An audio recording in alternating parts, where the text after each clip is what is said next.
kaitan dengan ada yang katanya melakukan penganiayaan itu tidak ada sama sekali, Mbak. Karena saat kami menyerahkan ke RSKrim, posisi mereka masih bersih, masih utuh, tidak ada namanya penganiayaan. Jadi nggak benar Pak Rudiana ikut menganiaya mereka ataupun terjadinya penganiayaan yang mereka alami.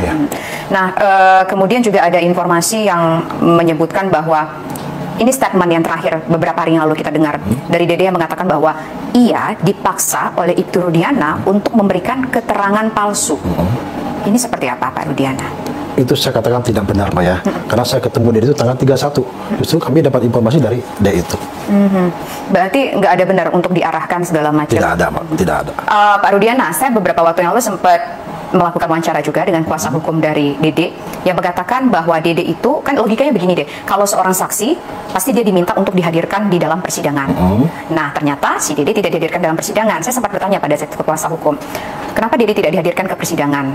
Apakah tidak dapat surat undangan? Ternyata katanya Dede dapat surat undangan, tapi setelah dapat surat undangan itu, Dede berkomunikasi nih dengan Pak Rudiana, dan Pak Rudiana bilang, udah nggak usah datang. Benar nggak sih?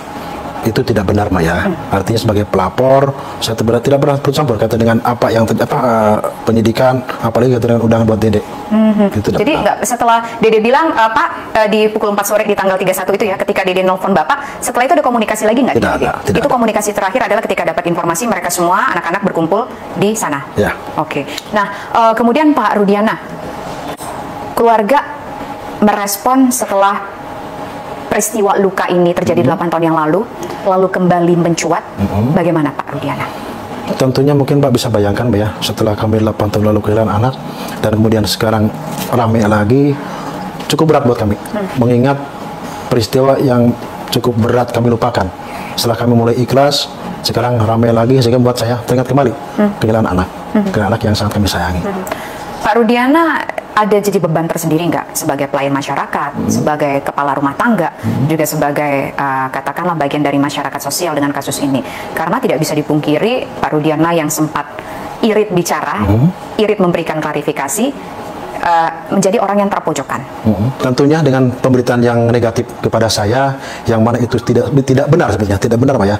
Namun seolah dibikin sama opini-opini, menggiring semuanya seolah itu negatif kepada saya.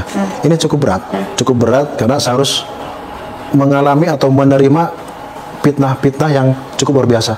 Sementara saya sebagai orang tua yang sudah kehilangan anak, dan juga saya memiliki anak yang harus mendapat informasi-informasi yang luar biasa. Sampai anak saya psikis, istri saya juga psikis dengan berita tersebut.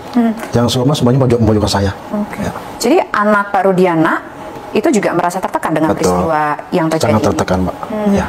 Nah, kemudian Pak Rudiana, ini kan kasus menjadi mencuat, orang jadi ingat lagi setelah ini jadi sebuah film. Film katanya sempat minta izin sama Pak Rudiana. Betul, beberapa waktu lalu sebelum diputarnya film tersebut sempat ada yang datang ke kantor. Namun itu saya tolak karena saya tidak mau meninggalnya anak saya itu dipublis. Seperti saya nggak ikhlas sih. Dengan meninggalnya anak pun saya merasa kehilangan. Kalaupun difilmkan kayaknya saya nggak ini. Tapi ada sosok Eki Pak di sana Pak. Dalam saya film itu kan tayang. Filmnya. Oh, Bapak nggak lihat filmnya? Oke. Tapi Bapak tentunya berkeberatan dengan film yang sudah tayang dan sempat bombastis itu Pak. Itulah yang menjadi situasi kepada kami, menjadi banyak tekanan-tekanan yang nggak jelas, Pak, negatif banget. Tapi pada situ sempat ngobrol kan dengan nggak Bapak tolak itu, tadi Bapak mengatakan Bapak tolak. Bapak tolak itu Bapak tolak untuk bertemu atau Bapak tolak untuk difilmkan?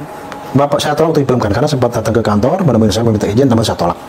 Alasannya nggak mau membangkitkan luka lama lagi. Betul. Oke, baik. Kita nanti akan masih berbincang pemirsa mengenai peristiwa kematian Vina dan Eki, dan juga soal kontroversi kasus ini yang membuat Pak Rudiana dan juga anggota keluarganya merasakan terpojokan. Kita akan dengar sesaat lagi, tetap bersama kami.